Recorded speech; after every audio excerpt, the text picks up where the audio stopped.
I Wish by Johannes Lang. I wish, said little Primus, I was someone else. The night was dark and only the moon was shining through the window. Next to the bed sat a cuddly little stuffed rabbit with long ears and striped pyjamas. Little Primus couldn't fall asleep and he was scared, all alone in the big room. I wish I was strong, strong like a lion, whispered little Primus, so that only Rabbit could hear him, so I wouldn't have to be afraid of anyone or anything in the world. When Primus woke up the next day, Rabbit was still sitting next to the bed, but something felt different. Primus got out of bed, put on his shoes, and went to leave his room. But as soon as he touched the door, it burst wide open. And when he picked up his backpack filled with heavy books, it felt like there was only a light feather on his shoulder. Primus couldn't believe it. His wish had come true. He ran to school so that he could show all his friends. But when he went to get his books from behind, he pushed his chair over.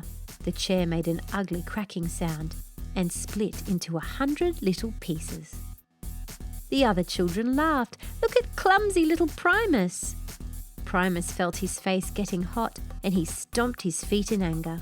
When he stomped, the whole ground started shaking and all the children ran away in fear. Primus went home feeling sad. He regretted his wish. That night, he looked at the moon shining through the windows. I wish I could fly like a bird, Primus said to Rabbit, so I could fly to the moon and no one would make fun of me. The next morning, everything looked the same. But when Primus got out of bed, it felt like he was jumping on clouds. He left his house and started running, faster and faster, until suddenly he was flying. He saw the city underneath him. The school with all his friends looked so small from up here.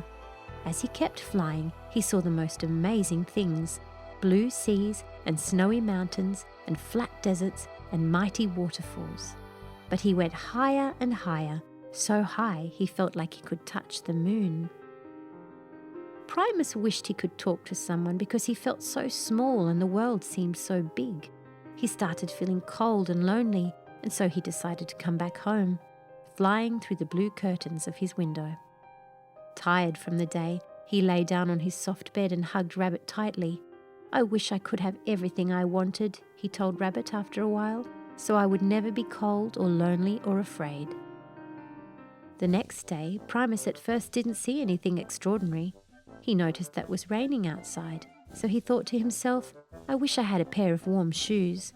And whoosh! New rain boots appeared on his feet. Primus laughed with excitement. I wish I had a table full of ice cream, Primus thought. And whoosh! A table bursting with ice cream was standing in the middle of the room. Mango, pineapple, chocolate, all the flavours Primus loved. He could not stop himself and kept eating until he felt so full that he could barely move. Groaning and sweating, he walked to school. This time, he promised himself, I am only going to wish for things I really need. So when the teacher told the class to take a test, he closed his eyes and the answers magically appeared on the paper. But after a few minutes, Primus became bored and wished he had finished the test on his own. When the bell rang, the children went out and started playing. I wish I had something to play with, he thought to himself, and sure enough, there was a beautiful round ball in the colour of the rainbow in his hands.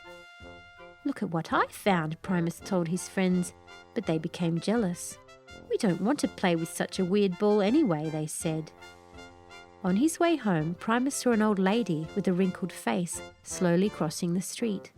I wish I could help that woman, Primus thought to himself, but he didn't know what to wish for, so he let go of his ball and went up to the woman. He offered her his hand, and together they crossed the street. And then he saw the most beautiful thing, more beautiful than all the seas and mountains and deserts and waterfalls in the world. The old woman smiled at him. That night, Primus stayed awake for a long time, thinking. And then suddenly he smiled and said, I wish I could be myself. And this time he could have sworn the cuddly rabbit with the long ears smiled back. When Primus woke up the next morning, everything was like it had always been. The clock was still on the shelf and the new shoes were gone. He had to open the door like a normal person and go to the store if he wanted to get ice cream. But as he left his room, something magical happened. His mouth twitched upwards and his eyes started twinkling with joy. Primus was smiling. When he walked by the people on the streets, the construction workers, the market sellers, the old women on the sidewalk, they turned around and looked at him, and one by one, they started smiling too. And when he came to school, the children were talking to each other in hushed voices. "Look," they said, "here comes the boy who can smile." And they surrounded him, and together they talked and played and laughed. Primus couldn't fly to all the beautiful places in the world every day, but he could see all the beauty of the world in the everyday places. And inside, Primus felt like he was flying without ever leaving the ground. The end. Thank you for reading with Storyberries.com. Free stories for kids.